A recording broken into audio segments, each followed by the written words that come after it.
following announcement has been paid for by the WZWA Network. Hi, everybody. This is former WWE superstar Al Snow. Bennett. T.W. Anderson. Sean Oliver. My name is Eugene. And you are watching the Insider's Edge podcast. Now get on the train.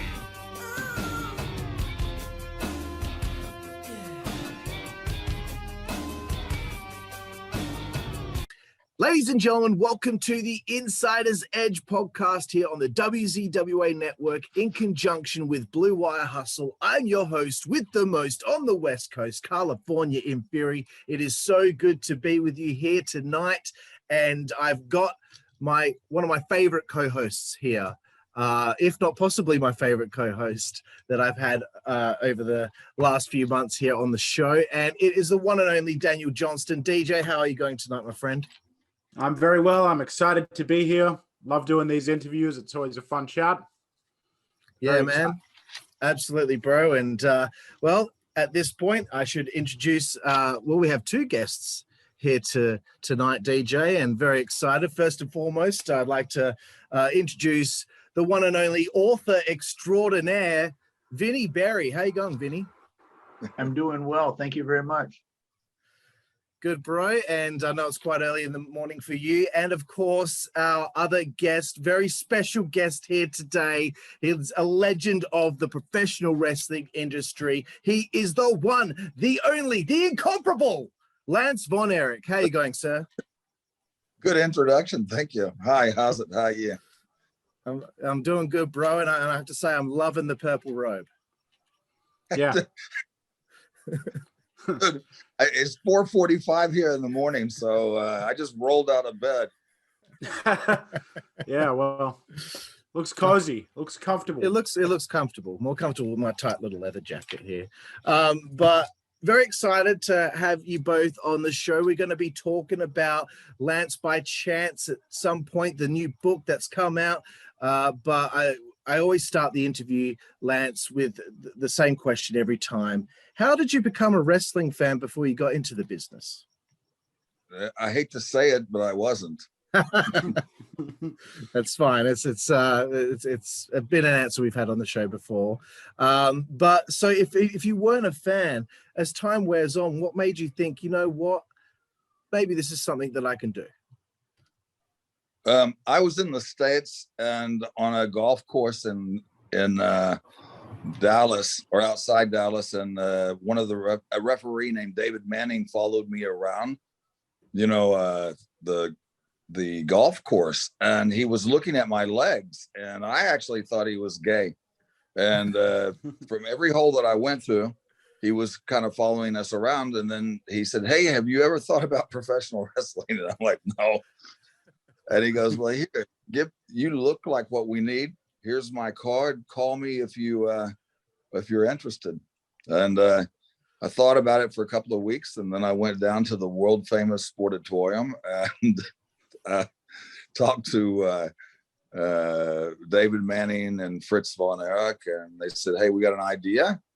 We need help, and we have a storyline of a lost cousin that's in Europe. He's wrestling, and we're going to send you to Portland to learn." So that's what I did. Well, right. For a couple of weeks they trained me, and then I went off to Portland. Right. So that's where you got your start, I suppose, working in Portland. I was looking through some of your past matches and match history, and I found it quite interesting. On the 11th of the 5th, 1985, you won the NWA Pacific Northwest tag team titles with Billy Jack Haynes as your tag team partner. I wonder if you had any stories to tell us about one Billy Jack Haynes. Yeah, I think he had just got out of prison whenever I'd met him. He'd been out for about 10 months. So he was, I don't know what he went to prison for, but it was kind of funny because he didn't drink. He didn't, which is very unusual in that business. And so he was kind of my babysitter. He actually wouldn't let me drink when I rode with him, wouldn't let me, do anything but sit there with him in his Corvette and drive to the towns. but nothing really spectacular with him, other than him thinking that when he was off in Japan that I was, messing with his girlfriend. I was living in the same house, but not true.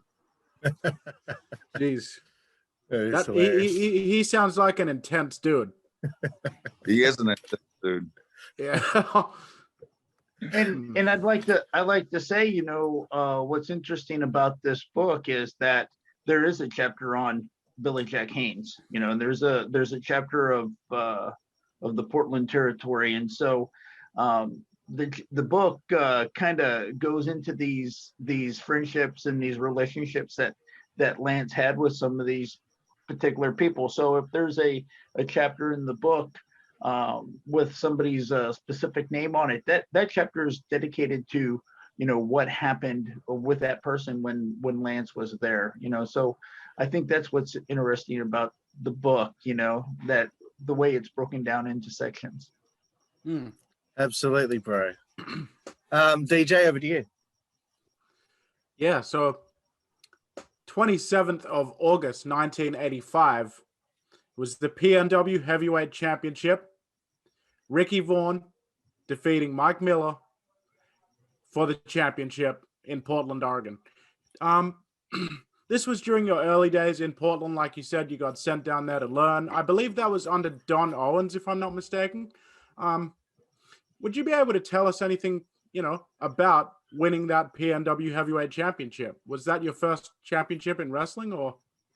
Yeah, it was. Yeah, I mean, I think we went like 15 minutes, and everyone was kind of afraid to wrestle me because I was a bit stiff at that time. I think I only really kind of learned my the wrestling after I left world class, and in South Africa I kind of came into my own, and I enjoyed wrestling in South Africa. So very different than Pacific Northwest, but had a great time. And I had a couple of really good teachers like Jerry Gray. I don't know if you know who he is.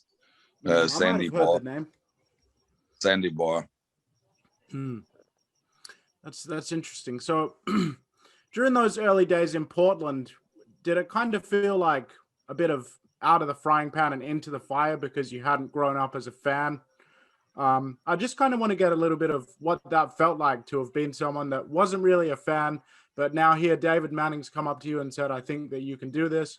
You've gone along. Now, what is it like now you've been thrown into that world of professional wrestling early on? Well, very nervous because, even in Portland, Don Owens said, I'm going to try to make you a star if you'll listen to me. He had no idea at that time that I would be leaving. I don't think he would have put, as much effort into it as he had, done. And so when he had, I guess, a hint that I was getting ready to leave, and when he found out that I was wanting to leave to world class, he said, please, you need to stay. They'll eat you up there. I don't think he knew I was going to be at Von Erich, but at that time, but he said, you need to stay here a couple of years, learn, this is television that just hits the West Coast. It's not, worldwide. And this is a great place for you to grow up. If not, you're just, and then you can go to New York with McMahon, but I spend a couple of years here, more than whenever I actually told him that I was leaving. So perhaps he felt like, he being Don Owens, that maybe it would have been too much too soon to go straight up to world class. And he had no idea. He had no idea about any of this Von Erich plan or anything at that point. Yeah, actually, and he was right in reality. Right, yeah. Well, speaking of world class, I'd like to ask a little bit about what your first impressions were of one Fritz Von Erich.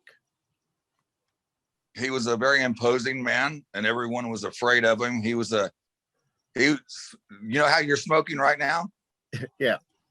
He double smoked. He couldn't remember. No, really. He had 2 cigarettes going sometimes. he made me a bit nervous. He made everyone a bit nervous, and he, you know, his office was kind of a mess, but he knew where everything was, and you know, it was obvious that he ran the show there. Awesome. Over to you, DJ.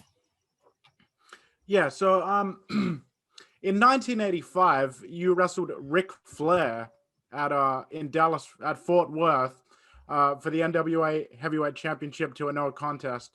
Would you be able to tell us, especially in light of the way that you came into the business?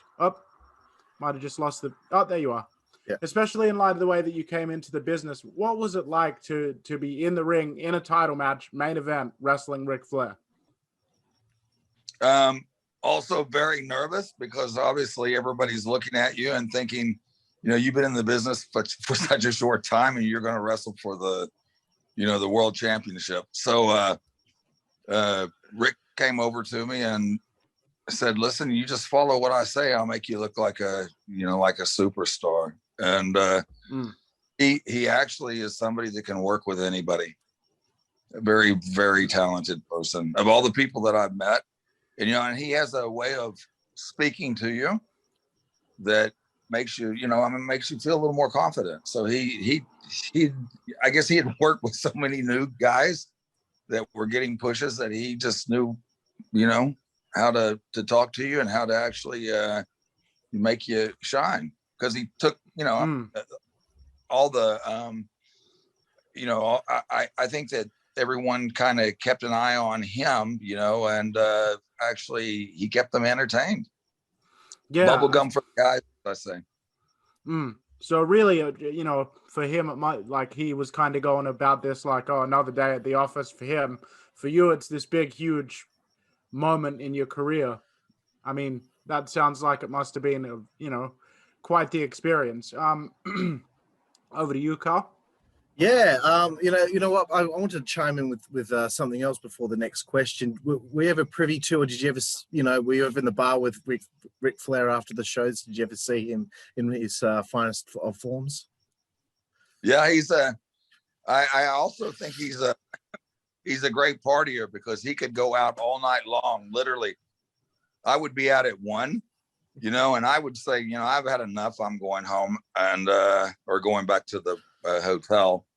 And when I would talk to the guys, they said, oh man, he left at 4 o'clock in the morning. I would go to the gym at like 9 in the morning, and he'd already been there for 2 hours. So I don't understand how he could do it. I could not do it. If I was out drinking all night, there's no way I'm getting up only a few hours later. But I guess that's just the nature boy, isn't it? I mean, I've got him right here, right there. So the next actual question was going to be, you know, you debut as the son of Waldo Von Erich in the fallout of, you know, the tragic stuff that was going on with Mike Von Erich. How difficult was it to take up that Von Erich mantle, knowing how beloved the Von Erichs were? And did you experience much difficulty in the locker room or in front of the crowd as a result of the position you were in? No, you know, the crazy thing is that nobody really, you know, I had once or twice somebody said, you know, you're not a real Von Erich. But which is surprising, actually. They wanted to believe it, you know, up until, you know, when they got up at the Sportatorium and said, hey, you know, Lance is not Lance. So, yeah, it's even, I don't know. I don't think that even any of the guys, I wasn't aware. They were all nice to me. They were just worried that I was going to co-cock them like, you know, Kevin and Kerry were very, especially Kevin, you know, when people would come out of the ring with him, they would, you know, I would hear him saying when Kevin was there, mother, can I swear? Yes, you can. Yeah. Said, motherfucker, that guy potatoed me about 10 times. I remember Dusty Wolf. I don't know if you know who he is, but he was a guy that was a kind of a lower card guy that came in and did, and a great wrestler. He just never got a break, and he didn't have really he wasn't really big or anything. He knew I was going to wrestle him. He said, listen, you're not going to hit me like the Von Erichs. You don't work like them, do you? And I assured him I didn't. I mean, I don't think so. I said I might be a little snug, but I'm gonna knock your teeth out. And he goes, okay. And then when we got finished, he says, you know what? It's a pleasure to work with you. So. And I'd like to say something about the book here, Carl, is that you brought up the Mike Von Erich situation. The thing about why I wanted to do this story so much is there's so many misconceptions of this story and of Lance. A lot of people think that, they brought Lance in because of Kevin or because of Mike's illness and all that. But the plan was to bring in Lance way before that. Matter of fact, they discovered Lance on the golf course shortly after David Von Erich died. And what you got to understand about that territory is that it was so hot at that time that you needed a Von Erich. They were running two shows a night, right? So you needed a Von Erich on every card. And so, Fritz was looking at it as a dollar, like a financial standpoint, where it's like, look, we have to have so many names on the card. And that was the idea. And the thing is too, is one thing you got to understand is Mike didn't want to be a wrestler, so his heart wasn't in it. And plus he was a lot smaller than his other brothers. And at that time they had that Freebird feud going on, and those guys were, really savvy in the ring. So, the Office, being Fritz Von Erich and David Manning, whoever was there at the time, just didn't think that Mike was ready. And so that was part of the plan for the invention of Lance Von Erich. But a lot of people think that it was because of, the Mike thing. And the I guess that's why the book was written. It was like, there's a lot of things that I found out going through this process that, because I grew up in Dallas. And so I thought all this stuff too, and when I got into doing the research, I was really surprised. And then just yesterday or just a couple of days ago, David Manning was on a recent podcast. And if you listen to David Manning's interview from the other day and read the book, we're spot on with what happened in that area. So I was really, really pleased to hear that. Yeah, cool. It's really interesting hearing from that kind of perspective about sort of the commodification of that idea of being a Von Erich because of how popular it was. So you mentioned a bit earlier that you sort of didn't really have any pushback from the locker room, or even, maybe Kevin Von Erich was a bit wary about it. But other than that, what I wanted to get to next was the lights out match, which was Kerry Von Erich, Kevin Von Erich, and yourself defeating the Fabulous Freebirds, which was, of course, Buddy Roberts, Michael Hayes, and Terry Gordy at the Christmas Star Wars event at the Reunion Arena. And I'd love to just get some of your thoughts on that six-man tag match. Quite frankly, I don't even remember that match. I did so, honestly, I've done so many with them in the ring. I know Reunion Arena. I do remember that it was it wasn't nearly as crowded as, I think that was the third one, right, Vinny? The third that you were on, yeah. If it was the third Christmas or holiday that you were on, Christmas 1985. So this was okay. 85. Yeah. I to be honest, I can't even remember that much. I'm sure they all kind of blur together, like when you do so many of them. Carl? Yeah, no, this happens a lot on the show. I go to talk. I put specific matches in there to bring up, and someone might have worked with a team or another person 500 times and can't specifically point to that one. So it's totally cool. And also, Vinny, I'm also really thankful that you're chiming in and you're letting me know when I have mentioned something that is a misconception, because this was legitimate research I did on the internet. So anytime we can clear up misconceptions, that's what I like. I like that a lot. and that's the problem with the internet, you know, is like a lot of people think they know, you know, and even the Von Erich faithful, you know, the people who they call the Von Erich Nation. Yeah, there's, if you go to, there's some specific Facebook groups, and boy, I mean, on, you know, the Von Erichs can't do no wrong on there, and they think they know the story, and they don't even know the story, you know. And I was really fortunate that David Manning spent a lot of time with me talking about this. Lance spent a lot of time talking to me about this, but I also talked to the Youngblood brothers, and I talked to Steve Casey and Dusty Wolf and Jeff Bearden and Mark Lawrence. And I mean, I really got a good understanding of what was going on over there. And, you know, I mean, is it, you know, is there another side of the story? I'm sure there is, but I'll say this: when people, you know, if people want to read a book of world-class championship wrestling, I wanted them to go for my book. And, you know, yes, it's a book about Lance, but you're going to be really surprised about what you read in there. I mean, it goes into, not only does it go into the Portland territory, but it goes into the world-class tour territory. And, you know, it really explained how the wrestling business worked back then. And for someone, especially like Lance, coming into the business and not knowing anything about it, I wanted people to read this book who weren't wrestling fans, right? And so when I first started writing this book, I gave it to my niece, and she's 20 years old. And she read a few chapters, and she was like, "Who did you write this book for?" I said, "Hey, I wrote it for everybody." She said, "You didn't write it for everybody. You wrote it for the wrestling fan."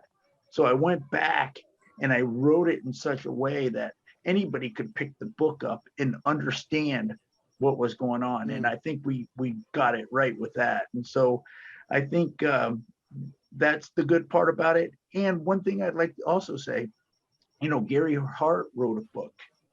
And Gary Hart wrote a book, and he did one printing and he passed away.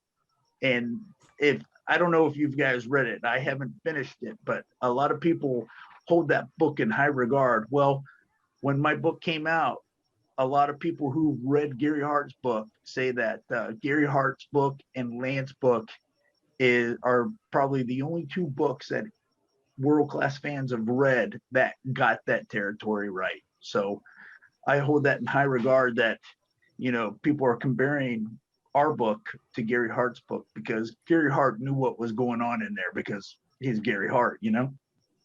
Absolutely. And I've heard that his book, there was only one printing, and that book goes for thousands of dollars. It's pretty crazy, but thanks for the insight there, Vinny. Awesome stuff. I wanted to bring this subject up because I find it really, well, I just find it interesting. I know that the Von Erichs were very popular with the ladies. It was like Beatlemania. They're going crazy. So you know, being made of Von Erich, in a way, you're being told that you're also a good-looking man. So I wonder, how crazy were they? You know, is there any funny situations with the crazy female fans of the Von Erichs? Yeah. You have to read the book, man. There's a lot of them. Yes, it was like being a rock star in reality. You know, in the beginning, the first 6 months, you know, I was taken aback because I could go anywhere, and you know, if you just said, "Hey, come with me," you know, the groupies would come. It's unbelievable. I think that I had 3 short dates in one night at a fundraiser. Jeez, That is incredible. Not bad. You've done good there. A lot of fun. lot of fun was raised. Yeah, go to any restaurants, and you know, I couldn't eat a meal. Literally, it was like being a rock star. You just could not get a bite down without somebody coming in and asking to, you know, well, with a line of people wanting your autograph. So. Wow, crazy! It's crazy. Unbelievable. DJ, do you want to take us over to 1987 now? Yeah, so round about 1987, you had some kind of a falling out or disagreement with Fritz Von Erich. Some say it was about money, or some say other reasons, and it resulted in you leaving the territory. And later on, it came out on television that you weren't really related to the other Von Erichs, and this was at the time kind of a breach of kayfabe. And kind of, I've done my research for this interview, but I wasn't there. I'm really wondering if you can tell us sort of a bit about how that disagreement with Fritz might have occurred. Was there any fallout for you personally in any way after it came out on television that you weren't really a Von Erich? No, because I wasn't even around when that actually, they could have, they could have said nothing. And what they were afraid of, I believe, is that I was going to go to WWF. And so I think that's the reason they squashed me. But if they just left me alone, they would have never, ever seen me again. I mean, well, they did never see me again, but if they just not put anything on television, it was a bad move for them, and I'll tell you what happened. I got hurt. I got Nord the Barbarian actually picked me up, and I don't know if you know who he is, but is that John Nord that you're talking about? Yeah, that's him. Yeah. And he was he wasn't really good at taking care of you, so he picked me up and threw me down into the mat, like on a body slam, but he landed me on my shoulder, so I was out for about 8 weeks, and I needed the rest because I was working all the time. I was not getting the money that I thought that I needed or deserved because I was working many times, twice a day at 2 different places, so I opened on the card in one town, and I would be the main event in another. And in those days, you had to, use your map and try to figure out how to get to the, the town. So it wasn't easy to do. You're always in a hurry. And also, I was I was pretty smart in the fact that I took pictures, because we could sell our pictures, or they sold our pictures, and I made a deal with them that I got my picture money. And actually, that's where I made my money. And they were not giving me, all the pictures that I was selling. They were making copies and selling them. And I think that was Fritz. I don't think it was the boys. And I think they did it to them too. But I know that I was selling, because I had a picture with an AK-47 with a leopard and some different things that kids would like, and women. So yeah, it's that's so fascinating to sort of hear that world-class championship wrestling, in a way, they go out, they try to undercut you being their creation because they're afraid that you're going to go somewhere else. Just seems like, exactly like you said, if they'd not brought any attention to it at all, there never would have been any controversy at all. It's just fascinating the way that those things work, and what a Shark Tank of an environment to be in. What a difficult grind to sort of keep going. Well, the Von Erichs, DJ, were actually, they were actually successful despite themselves, because, I've said this many times, and Vinny, I think, will agree that the Von Erichs could have been, where Vince McMahon, is, but he liked familiarity, and he didn't want to go too out of his comfort zone, other than, some shot like in Israel when we'd go to Israel. So, yeah. What's interesting about that is that back then the promoters, there was like this, I guess a rule, or maybe even an unspoken rule, that, you didn't go into other people's territories without permission. I know that some territories work together and stuff like that, like Mid-South and World Class work together, but you didn't like cross boundaries, right? And so what's so fascinating to me about this, that Fritz was so dead set, right? He felt so good about not doing that, like, I'm not going to do that. And he, that was one of the reasons why World Class didn't grow. Now, in the very, very end, they tried doing that. When, but he had the opportunity to do that before. What puzzles me is if he had that belief, like how when I say boys, the promoters, when the promoters had that belief that we don't cross each other's boundaries, but Fritz was okay breaking kayfabe on television, right? Yeah. In an era that you didn't do that. And It's just that like, was, go ahead, TJ. no, I was just going to add to what, yeah, it's just so interesting that, he felt like, I'm Fritz Von Erich. No one's going to screw me over. So I'm going to go ahead and do this. But it's so antithetical, like you're saying, to everything that was established at the time for the business. Right. And so that's really, I think that hurt him. I think that hurt him. I think that hurt his company from the fans' point of view. Another thing that really hurt the company was that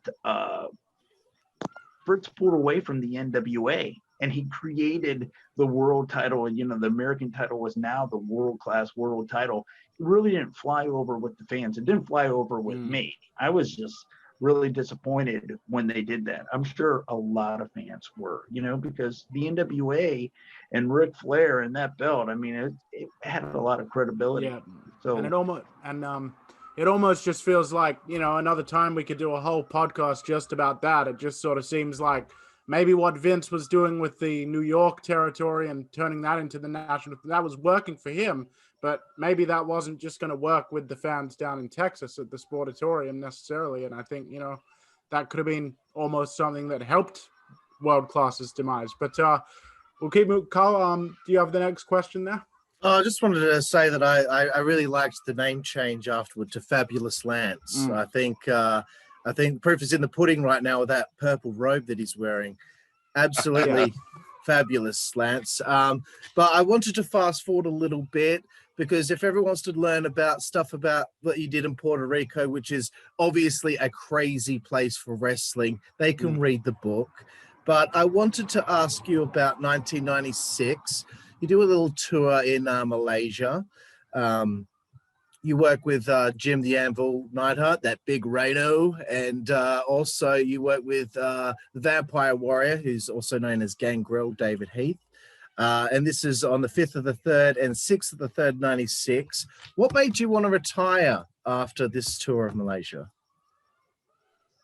It's not that I retired. I was wrestling in South Africa. I don't think they got it right because, not Vinny, but, if you look on Wikipedia, it shows that, I was wrestling up in the States and I wasn't. I was in South Africa. I did some shots, but I owned health clubs. So, I was busy with that and I didn't need the money. I didn't want to, I wasn't, living from, paycheck to paycheck. So I had money. I didn't need to go to anywhere and work. I just did it if I felt like seeing a new country on somebody else's, rand or dime, whatever. So that interested me because I'd never been to, Singapore or Malaysia. And so that was interesting for me. It was actually another one that I enjoyed. So, yeah. Well, I have an editor's account on Wikipedia. So if there's anything that you both want me to edit and fix up on there, please let me know. I can sort that out for you. So how tech savvy I am. I couldn't even get the audio on. Okay, I wanted to talk about Lance by Chance and talk to you both about, how the idea to, write this book came about and the process of putting it together. Please, the floor is yours, Vinny and Lance. Please tell us about the book and how, I guess, fun it must have been to put it together. It wasn't so much fun because it took a lot of work, not kind of my part, actually on Vinny's part, but I had to speak to him every Sunday. And so, every Sunday I would make time and actually, we would go over, the book, and he'd ask me questions, and we kind of skipped around a lot. It's kind of like making a movie. When I would make a movie, you'd start at the ending sometimes, and then the beginning would be at the mid or the last. And so I wasn't really following how he was doing this, and I wondered. I knew that he contacted me, and for some reason a lot of people contacted me about writing a book, and he reached out to me, and I don't know, something about him, the way he had reached out to me, I said, well, I'll give this guy a shot. And we went for quite a few months, and then I think he had writer's block, or I had mental block, I don't know, or both. And in my case, it was very hard to go back to 80, that time with the Von Erichs, because they weren't really good memories. It was a lot of work. My body went to hell. If you look at the book cover, and see in South Africa, the shape I was in versus when I went to work for the Von Erichs, I had no time to train or no time to myself. So I don't have great memories. So going back, I hadn't thought about this since 87, or 86 or 85. It was very much easier to recall South Africa, because those were great times for me. I learned what I was doing. I knew how to wrestle, and I was over in South Africa as well as I was working for the Von Erichs, except the difference was I was getting paid what I wanted to be paid too. So kind of funny that I'm working in a country that I'm getting paid. The rand's not nearly as good as the dollar, and I was getting paid more in South Africa and flying everywhere, by the way. Oh, amazing. Amazing. That would have been it's interesting how there are differences between the way that the business is run between countries, especially other countries as compared to the United States. That in itself, I mean, I for one, I'm looking forward to reading the book. I can't wait to hear, more about that South African period. I'd like to go to Vinny for a minute here. Just sort of, what was your personal kind of process as far as when you sat down to start writing something? What was your sort of research process like for you? Well, Lance and I had talked before I started writing, I think we'd already been talking for about a year and a half. But I reached out to David Manning. I reached out to Johnny Mantel. I've reached out to the Youngbloods. And so I talked to these people extensively, and of course I'd record the conversation so I could go back and listen to it again and write it out. And what it's funny, what he mentioned is like there'd be times that we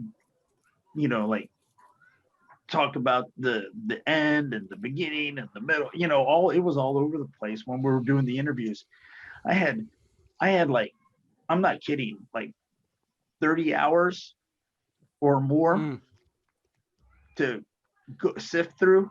It took me a while, 30-40 hours of audio, and it took me forever. And I didn't know how I was going to put it together, honestly. I mean, I just like, and then one day it just kind of, the concept of doing it the way that I did it, it's in a it is in a chronological order, but it's the way that it's told. It's very interesting. It's easy to follow, and I was really pleased with how it came out. But I was working on it down at the last minute to get it in a very something where people could really comprehend. Wasn't easy. Wasn't it? Yeah, I can imagine. I mean, it would be almost like if that 30 or 40 hours of audio that you've got about Lance's career and world class and all that, if that is one big piece of granite, you've almost got to chisel away all the stuff until you get to the the really important parts that are going to help you tell the story in the most effective way. Right. Quite an achievement. Well, and also too, the internet really wasn't my friend in a lot of ways, because there is a lot of misconceptions out there. So I couldn't lean on that. You know, it was like and sometimes the matches and the timelines and everything, it didn't really line up. So it was hard to rely on that, you know? And of course, sometimes Lance would just not remember. And then sometimes I'd call up David Manning and I said, hey, Lance says this, you said this. It doesn't fly, you know, I mean, it's not the same. And then David Manning would say, well, then I don't know. And then so then I would either not use it, or, you know, I'd go with whatever I had. You know, it was like, you know, you talk to some of these guys, and I'll just give you an example. If I talked to 3 people and one guy said the car was red, and one guy said the car was blue, and one guy said the car was green, then I probably didn't write about that car, right? But if someone said it was blue and someone said it was blue and someone said it was green, well, then it was probably blue. if you follow my, you know. And so I talked to so many people. You got to remember, it's over 35 years. And so going back to this, a lot of these people just couldn't remember, you know. I mean, so it was very challenging. Absolutely. So I guess for everyone out there, especially Lance's and the Von Erichs' Australian fans, this is something that, you know, you should definitely consider putting in your bookshelf. And even if you don't want to spend the extra money for the paperback on lancebychance.com, you can get the ebook for $12 on Amazon. And there it is right there. Vinny's showing it right there. Isn't that gorgeous? And it's purple as well, of course. Yeah. And that was, because purple's Lance's favorite color. Hey, and that's right. You know, your fans down there in Australia can get it on Amazon Australia down there, and it's the ebook, and it's, you know, it's got pictures and it's got everything that the book has. It's just not in paper. So yeah, absolutely. I can't wait to dig into it and read it and sink my teeth into it. I'm excited. You know, there's a lot of good stories in there too. You know, there's a chapter in there on Gino Hernandez. There's a chapter in there on Chris Adams. There's a lot of really good stories on him as well. There's stories in there of Kerry Von Erich, Mike Von Erich, you know, and you know, the book also, you know, it touches on the tragedies that happened in that territory.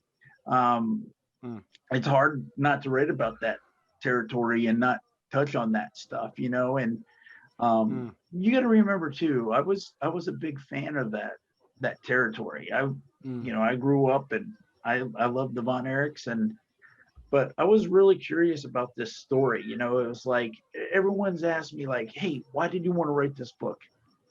And every time I would like go on the internet, or I'd see Lance, or someone would post something about Lance, or, you know, because people like, oh, the fake Von Erich or Lance non-Erich, and they like to make a joke out of it, right? But I was really interested in what happened. I was like, man, you know, who was this guy? Why did they bring him in? And then why did they do what they did to him to get rid of him, or, you know, to end his stay there in Dallas? And so I was really curious, you know. And a lot of people, you know, if you talk to people, well, he wasn't a Von Erich. There's a good story there. You know, people even ask me, why would you write a book about Lance Von Erich when you could write a book about Kevin? I said, man, I just think the better story is here. And the thing that's really good about Lance is Lance was very transparent in this book.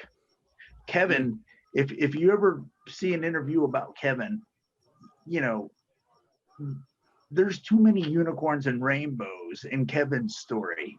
And there wasn't that many unicorns and rainbows in World Class. Lance got transparent. Lance got honest. And not only did, you know, the thing that I liked about Lance when he did this book, if he talks bad about anybody in this book, it's himself. He was, you know, he was very honest to a fault. And it's not like he's burying burying any of these guys. I mean, he went out there and he was honest about himself, and he has faults and he talks about them, you know. So that was one thing I respected about this story. Absolutely. And for anyone out there that says things like that, or he wasn't a real Von Erich, well, the Undertaker wasn't really somebody that came back from the dead. You know, Abdullah isn't a butcher.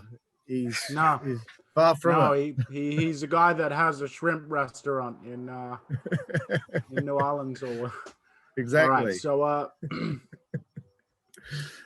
I guess you know, okay, we plugged the book and everything, but you know, one question I did want to ask before we get to our final segment here of the show to you, Lance, is, you know, do you have any regrets or anything that you would change from your time in professional wrestling?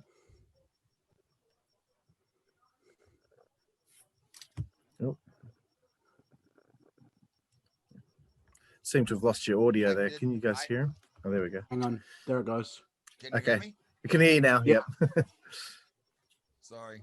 It's okay. I'll teach you how to turn on the audio if you need to. Yeah. I didn't go back because I have a lot of memories about stuff that if I actually did talk about, you know, and I didn't do this because, you know, but I could have. There's a lot of incidences that happened with the Von Erichs that I just didn't talk about because I didn't feel right about talking about it. But like Vinny says, it was anything but unicorns and rainbows, and you know, I wanted to say that I would have probably, if I had to do all over again, you know, I would have actually left in a different way, and I would have actually I would have gone to the I probably would have stayed in Portland actually and spent another couple of years there, and then gone to, you know, to McMahon. Having said that, but I've had an awesome life. You know, I haven't lived in the States at all for 30 years, you know, and it's kind of, I always wanted to wrestle in Australia. And the reason I think that instead of ending up in Mexico half the year, I would end up in Australia half the year and South Africa half the year, because we like the same sports, and you know, it's very much the culture that I'm used to. You know, I just don't know how I would have stayed. You know, are you guys in Sydney or Melbourne? We're in Perth. It's on the other side. Oh yeah, I know guess, where it is. Yeah, I've been there. Yeah, oh, cool. Not many people have, but yeah, it's on the other side of Australia. Yeah, that's a big territory, I guess. That's true. Okay, well, we're coming to a close here on the interview, and I've really enjoyed this. Has been a lot of fun, and I can't wait to get the book myself and read it, because it sounds like it's going to be fun. But the final segment, guys, on this show, and I'm going to have you both involved in this one, it's called 5 Second Frenzy. You both have 5 seconds to answer each question. Even if you go longer than 5 seconds, it's okay. You're not going to get in trouble. So you do know it's 4 o'clock here. I mean, I got up at 4 o'clock, so I don't think I'm going to be really on top of my game. It's okay. I mean, they're not too difficult. But I'll start with Vinny, and then once Vinny answers, Lance, you give us your answer. So the first question on 5 Second Frenzy is, who is your favorite wrestler of all time? Oh my goodness gracious! I'd have to say Kerry Von Erich. Yeah. And you, Lance? Don Wilkin. Okay, cool. The next one, well, I guess I don't know if Vinny can answer this one, because it's supposed to be his favorite opponent. Do you have a favorite opponent, Lance, over the years? Say that. Ric Flair. Sorry. And do you, Lance, have a favorite match that you ever performed in?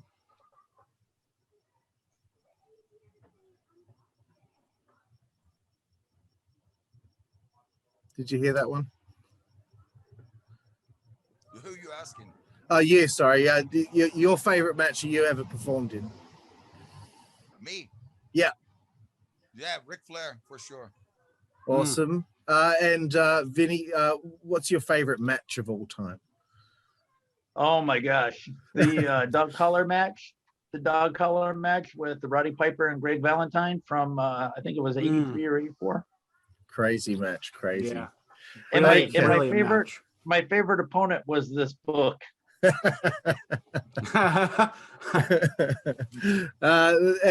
Speaking of books, the next question is, and we'll go back to our original format here. Vinny, what's your favorite book?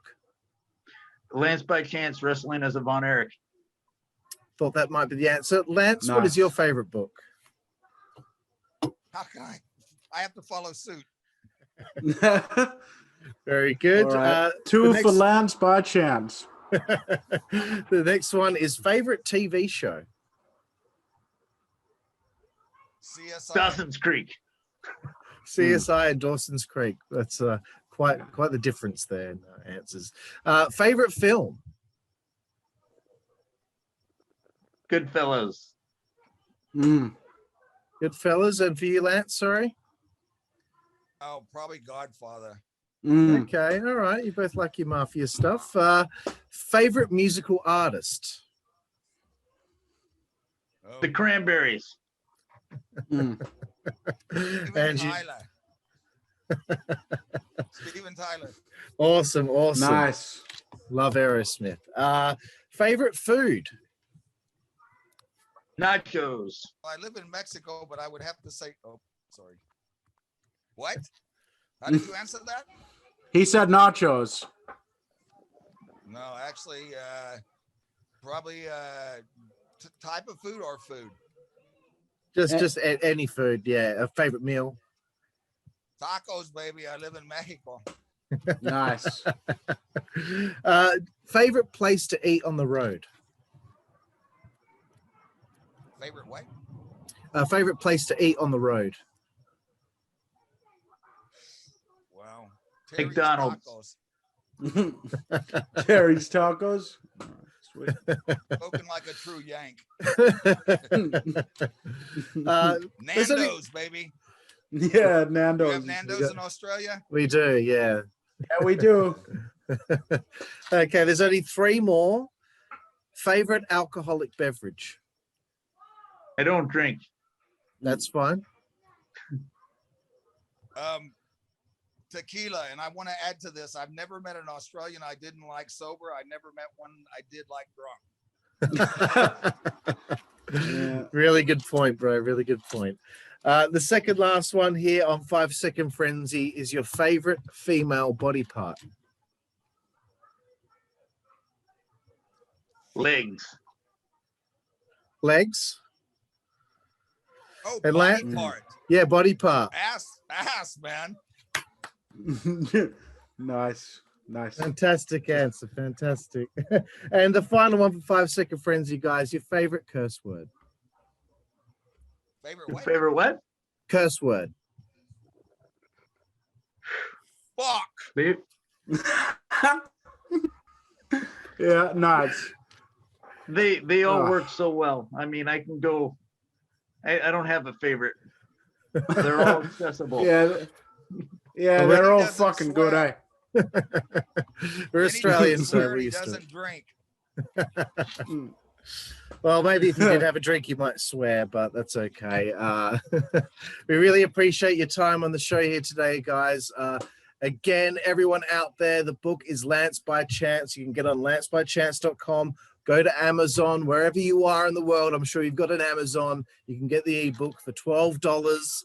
I just want to thank you guys so much for being on the show. And I just wanted to say, Lance, you know, we live in the most isolated city in the world here, Perth, Western Australia, and we appreciate you for everything that you have done in the wrestling business, sir. Absolutely. So anyway, thank you again, guys, and we will hopefully be in touch again soon. Sounds good. Thanks for having us. Thank you, and thank you guys for watching here on the Insider's Edge podcast in conjunction with the WZWA Network and Blue Wire Hustle. I'm Karlifornia Haguesly, alongside my co-host DJ, and of course our new friends Vinny and Lance, and we'll see you next time. Thank you.